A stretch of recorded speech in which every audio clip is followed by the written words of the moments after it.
Part 2. Let's talk about the after effects of breaking my silence. For many years, I did not speak about my traumas. I was silent about it. I, on the other hand, was talked about. I was looked at in the family in some really unsavory ways, and I still never spoke up. I believe it was around, I want to say 2006, that I started to really reconnect with my family. And that's when I was finding out some of the things that were said about me while I was estranged from them. And a lot of it was very negative. Like, I was a runaway, I was a street person, and I did all these horrible things. It was bad. Like, to the point where some of my cousins actually believed a lot of the negative things that they had heard about me until they actually got to know me and realized that none of that stuff that was being told about me was actually the truth. It was pretty far from the truth. But still, I never really spoke up as to what really happened. I took all the stuff that was said about me and I continued to cover the truth. At the time, I felt like it was just better to protect the image of what people had of who he was and also the image of who my mother was. I would rather keep their image intact than share the truth as to what really happened to me. It was like it was more important to sacrifice my peace of mind just to keep their image intact, if that makes sense. So that's what I did for a very long time. And it took years, and I mean years, before I even sat down with like some of my aunts and had conversations about what had happened, because I'm not sure if they even knew the true story because of all the lies that were told about me. Up until about 8 years ago, I still found myself sympathizing with him. And I think it was really because I would look around me and I would look at some of my close family members who were aware of what had happened to me, and yet and still they would invite him to family functions and events, and they would hang out. So with him coming around to all of these family functions and family events, it started to make me feel like, oh, so everyone else is okay with him. Maybe I'm the one that has the problem, and I'm the one that's the problem, because I had stopped talking to him for years. And now I'm coming back around my family and he's around everyone. And it's like nothing really happened. So I'm the only one that's carrying the weight of what happened in the past. So because I'm the one carrying the weight and everyone else seems to be okay, I felt like I was wrong and I was holding on to the problem, if that made sense. As crazy as that sounds, I was actually rationalizing with myself why I should be okay with my abuser being around me still. To the point where I even invited him to visit me when I moved to Virginia. And as uncomfortable as he makes me feel when I'm around him, and when I say uncomfortable, the uncomfortable feeling is, I'm going to try to put it into words. But if you've ever been in a space where you feel like when someone looks at you, they're looking at you in a not the way that you would look at a normal person, like, oh, it's such and such. No, it's like he's looking at the parts of me that I don't like, the parts of me that I was so uncomfortable with, the parts of me that I felt disgusting to think about. So whenever I was around him, I had that sense of, he makes me uncomfortable. But at the same time, as uncomfortable as I was, in my mind, I was trying to be normal like the rest of my family. I saw him spending time with my brothers and my sister, and I was the only one that seemed to have a problem. So in some twisted way, in my mind, of course, I am the problem because everyone else seems okay and normal. It took me going through therapy back in 2014 and 2015 to really deal with the abuse head on. That was the first time that I'd finally been able to face what had really happened to me and understand it so that I was able to deal with it and move forward with my life without it like being such a heavy weight to carry. I was able to get to a place in my healing journey where I was able to be around him for my birthday when I turned 30. I invited him to Georgia to my birthday. At that point in time, I felt like I had reclaimed some of my power from him. I was able to validate my feelings and my experience, and I was able to acknowledge it and be okay with it. I had also let go of the shame and the guilt that I used to feel when I would think about that part of my life. Even with doing all of those things, I still had a lot more steps to go in this healing process. Some of those things from my past was still present in the relationships that I had, the people that I would choose to be in my life. It felt like I was still having those internal battles with myself that no one else on the outside even knew about. During the year 2019, I really had a chance to sit down and examine my life. I had been in a car accident in 2018. That accident really had me out of commission for over a year. So that really gave me a lot of time to analyze my relationships, my marriage, the people I date, the people I bring into my life. I really believe that going through that experience really had me in a place mentally that really made me make some life-changing decisions. It gave me the chance to decide what I wanted in my relationships and also create some boundaries about how I wanted to go about certain relationships. It was around that time when I finally decided to draw the line in the sand with my relationship when it came to him. I realized that I was not really okay sharing my space with him.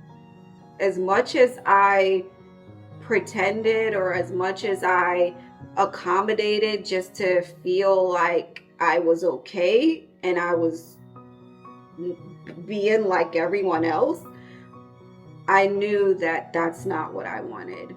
I was not okay pretending that having a relationship with him was what I wanted just because I didn't want to be the only one with him not a part of my life. I severed all communications with him and removed all online connection. My quest for answers. I've shared my experience with a lot of the people that are closest to me, but I've never actually shared it in this manner. Over the last 6 months, I've found myself feeling the need to close this chapter of my life once and for all. I know there's some residual pieces of resentment that just is dormant somewhere. And I realized over time that it had a lot to do with the fact that there was never a resolution to what happened to me. I also felt like I needed to get some resolution to what role did my mom play with the police report? Like, where did it go?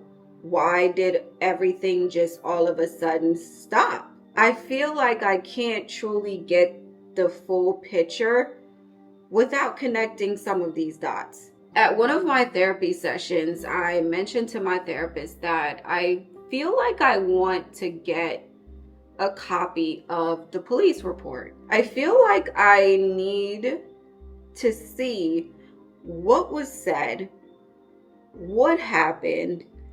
Did I say something to stop it? Was it me? Did I do something? Did I shut down?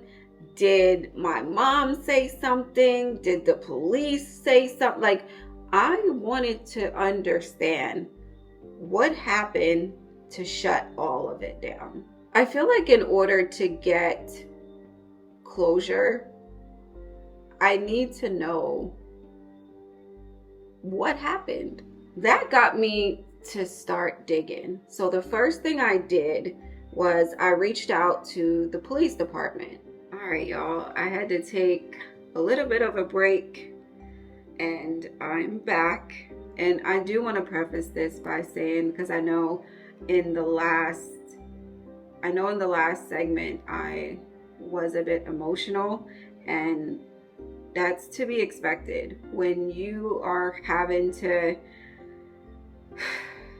speak on your traumas. It's okay if you get emotional. I know I've mentioned in several episodes that sometimes in my therapy sessions I'm very emotional, and sometimes to the point where I can't even speak. So don't feel like you have to hold it all together. Sometimes it's okay to fall apart and let those emotions out, as long as we're not staying in that same state and dwelling on it for a long period of time. It's okay. So if you have to cry, cry. If you have to take a break and step away, take a break and step away. That's okay. I get it. I definitely get it. As I was mentioning earlier, I took the time out to call the police station because I wanted to find out how I could go about getting a copy of the police report from 2001. And I realized just from calling that you have to go and do it in person. So I knew the only time I would have to do it is when I was in Delaware again, which I was just in Delaware in October. So while I was there, I went into the police station and I asked about the report. And the first officer that I saw mentioned that because it was so old and things were done so differently back then, that it was possible that I would not be able to even get the report, depending on how long they kept those records for. So I left that day. Again, by the way, it was also almost closing time, so I was not able to speak to anyone about actually getting the record. I was only able to just inquire about it. I was told to come back during the week before 4. So the next opportunity that I had to go back into the office was on November 1st. So I went into the office on the 1st. I asked about the report, and thankfully, they were able to pull up the report. The officer brought me into the back, and he mentioned to me that there wasn't just one report that I was associated with. There was also another report that I was not aware of. He also proceeded to tell me that the report that I came for, I was not listed as a victim on the report. So because I was not listed as a victim, I'm unable to get the report. However, the second report, the one I was unaware of, does have me listed as a victim, so I am able to get a copy of that police report.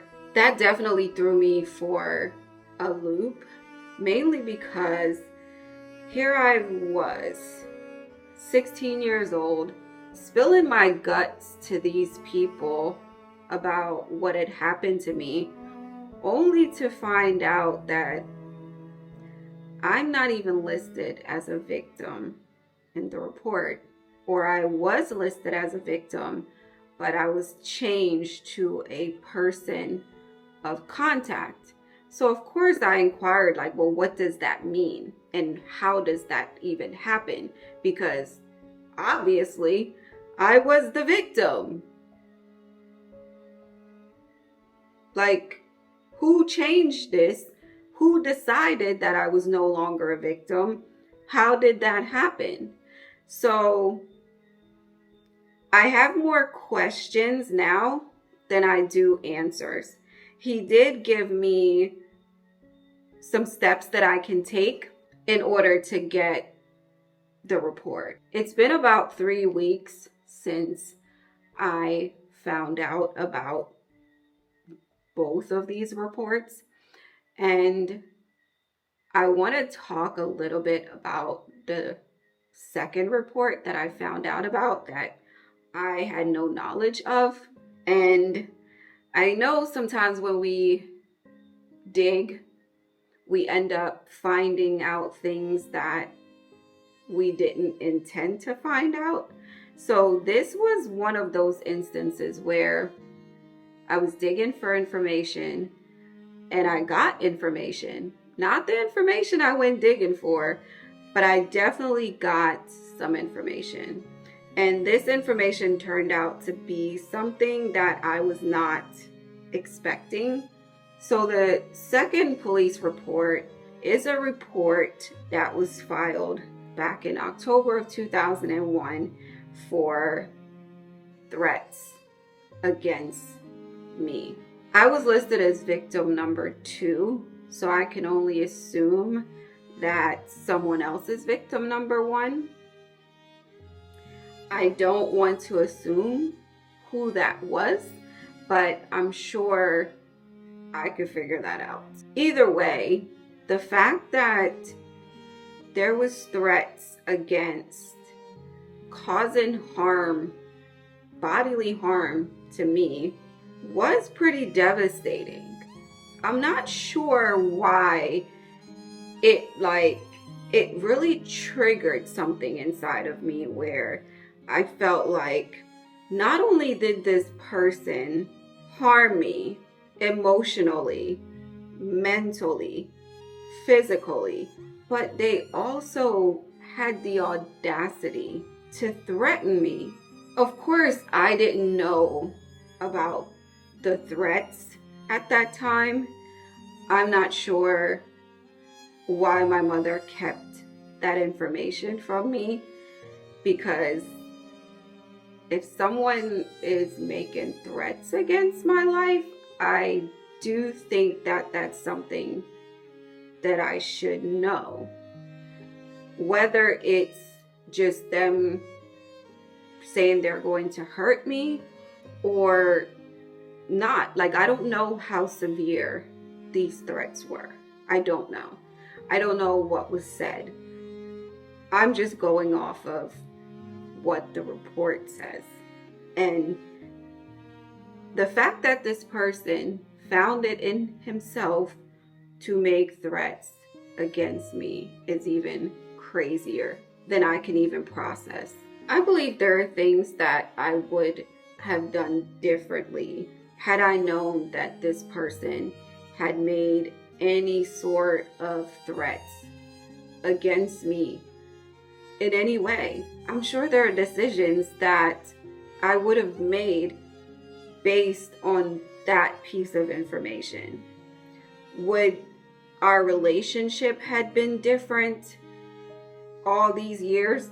Possibly. I just felt like I should have been given the opportunity to know about this. That way I could have made a decision that I was comfortable with. The fact that I was so in the dark about this for so long, I don't know, it just don't sit right with me. It does make me wonder though, that did those threats have anything to do with the fact that the report and everything basically just stopped after? Because the initial report was filed about 10 days prior to the second report. So I don't know. I feel like there's a possibility that one might have something to do with the other, but again, that's me just speculating. I don't have all the answers, but it's definitely something that I've been pondering about for the past month. Based on all the things that I know now, I definitely am still on my quest for the truth. I would love to have a conversation with my mother where I can ask these questions and I can get a straightforward answer. Will that happen? The chances are pretty slim, but that doesn't mean I can't try. So I do feel like the next step in this process is to have that conversation with her and find out what happened from her perspective. Now, if I don't get the answers that I need from her, then I will still need to pursue whatever other avenues I need to pursue in order to get the answers that I need. Regardless if I'm successful at the end of all of this or not, I know deep down inside, the little girl, little Jackie, needs to know that I at least tried to get the answers. While I'm going through that process of getting the answers, I'm still going to continue on my healing journey. This is not going to change the course of my healing. This is just something else that I can explore to get some closure so that I can close that chapter entirely. And if it does turn out that I'm not able to get all the answers that I need, I'm still going to close that chapter. But I can at least try to find out what happened. I broke my silence once before, and it led to me being in a deeper, darker space. But this time around, it's different. I'm breaking my silence because I am healing. I am growing. And I'm letting go of the things and the mindset and the behaviors that had me in that dark place for so long. I no longer feel the need to protect my abuser. I no longer feel the need to be ashamed of what happened to me. I can release all of those suppressed emotions that were associated with that trauma, and I can fully accept myself for who I am with the emotional scars and all. I can begin to identify myself as someone that is deserving of an intimate relationship that is filled with love, respect, and most of all, trust. I do want to take the time to explore the difference between the victim state and the survivor state and how you can determine which one you are in. So I'm currently in the survivor state of mind. And for the first 18 years or so, I was stuck between victim and survivor. And there's no right or wrong state to be in. And honestly, there are times when you might go back and forth between the both states. Like, it's okay if that happens. You're not permanently stuck in a victim state, and you're not permanently stuck in a survivor state either. Being in a victim state is a natural thing. It's when you have experienced the trauma. Once that happens, you are now a victim. This is the phase where you feel the pain of the experience. This is where you take on the blame and the shame and all those emotions that starts to weigh you down. That happens in the victim state. If you're like me, then you might be able to suppress your emotions to the point where it's almost like you're living a double life. You live the life where you have that victim side of you that you don't necessarily show to others, and then you go out into the world and you're wearing that mask that I talk about in episode 7, that strong persona, even though you are suffering in your victim state. So it's possible to play both roles, and it seems like you're living a double life. On the other hand, being in a survivor state is when you are now taking control of your life back. You are acknowledging the trauma that you've been through, and you've realized that even though you've been through the trauma, it's not who you are. You are able to define yourself irregardless of what happened to you. In the survivor state, you're able to be kinder and gentler to yourself. You're able to give yourself the grace that you need, and you're understanding that what happened to you was not your fault.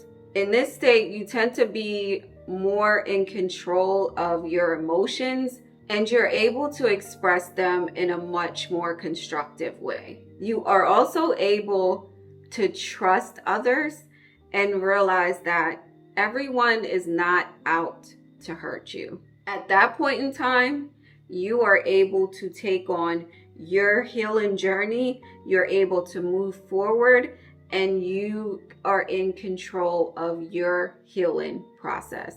To wrap up this episode, I would like to say the decision to share my truth was a really tough one. It's not something that should be taken lightly. A lot of times I watch online or on TV or on social media how people rip apart the survivors of abuse. As a society, we tend to minimize the effects on the survivor, and instead we focus on questioning that person's story. Most survivors of abuse do not speak out for this very reason. It's bad enough that we walk around with the emotions of shame and guilt, fear, sadness, anger, isolation, betrayal, embarrassment, low self-worth. And then let's add to that the lack of support, the fear of not being believed and retaliated against, and finally, the fear of being re-traumatized. We as survivors deal with enough. We do not need the added stress. I realize that sharing my story will paint some people in a negative light. However, that is still a part of my story. It's still a part of my experience. It's still a part of my lived truth. I have thought long and hard about the effects that this may have on me, the people that are in my life, and the ones that are directly involved. This very thing has kept me silent for 20 plus years. However, the need to prioritize my well-being and my self-care, reclaim my voice, and transition from a victim to a survivor, and from surviving to thriving, outweighs the backlash that may or may not come from me breaking my silence. I encourage you, if you are a victim or a survivor of any type of abuse, to embrace the phase that you are currently in. Continue to work towards your healing.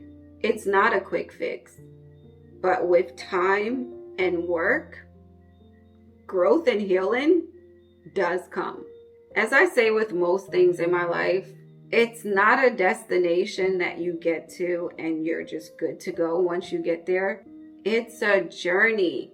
Some days are going to be great and you'll feel like you fully healed, and then out of nowhere, something happens and it brings you back to that dark place. And that's okay. The only thing that you shouldn't do is stay there. Make sure you dust yourself off, you pick yourself up, and you keep on going. Make sure you set boundaries that feel right for you, not what you think other people are going to think and feel about you and your choices. Do what is right for you. Cut off who needs to get cut off. Limit contact with the ones that disturbs your peace. Create a good support system for yourself. Find people that genuinely love and care about you and have your best interests at heart. They're there. And if you don't have them in your family or your friendships, find a support group, find a community. That is what I'm building here. If you have no one else that's going to support you, feel free to reach out to me. I'll support you. Seek professional help if you need it. I cannot hammer this home enough. Getting therapy or guidance from someone that has the ability to help you is immeasurable. So if you have the ability, go get some therapy. At the same time, make sure you are taking time out for yourself to do the things that make you happy. For me, that is booking a trip and getting on a flight somewhere. That's probably why I don't know how to stay still. Because I'm at the phase where I want to do things that make me truly and genuinely happy. Meditate, work out, write in a journal, practice deep breathing, whatever it is that you need to do to help you when those stressors or those flashbacks or those triggers come up, do that. If you can, create a safe space in your home that is just for you, where when you don't want to be around everyone, you can have some time to yourself. Even if it's just to sit down and watch a show by yourself, or read a book, or write a poem, whatever it is that calms you when you feel like your emotions are out of whack. And most of all, celebrate those small successes. So anytime you are taking the necessary steps towards your healing, be sure to celebrate yourself. You're not trying to rush to a finish line. Take the time to celebrate the baby steps that you're taking on your healing journey. I'm still on my healing journey, and I know I have some ways to go, but every day I'm taking at least one step to work towards the next step that I need to take. I hope that you found this episode on Shattering the Silence to be of assistance on your healing journey. Maybe it has inspired you to break your silence and begin the next phase of your life. It takes courage to come out of the darkness, and it begins with the first step. If you enjoyed this episode, don't forget to like, leave a comment, and share it with someone that you feel could benefit from it. And subscribe so that you do not miss the next episode. Thank you so much for joining me, and I will see you in the next episode.